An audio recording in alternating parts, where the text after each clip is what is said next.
Hey guys, I'm going to give you a quick chicken canning tutorial. So when I was growing up, the way we used to do it was we'd separate the thighs and legs from our chickens, and then of course separate the thighs from the legs at the joint so that they would fit into jars, and then we would put them in the jars, bone in, skin on, and can them like this with salt and pepper but no water, and that way when they came out of the jars we could serve them more like regular chicken that wasn't canned. You know, you can take them out of the can and broil them real quick or bread them and fry them, and they'd be more like regular chicken. So this isn't something that's recommended by the Ball Blue Book or anything like that. I don't know if it's a safe canning practice, but it is the way we used to do it, and I just want to show you that real quick because it's kind of fun.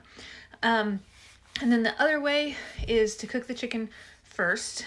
Here I'm doing all thighs and legs. I didn't have whole chickens this time around.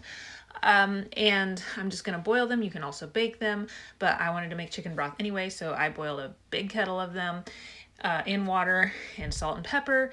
And then when they were done, I took them out. I put them on cookie sheets in a single layer so they would cool off faster so I could get down to business. Deskin them, debone them. You don't want to see that whole process. It just takes way too long. And but you get the idea.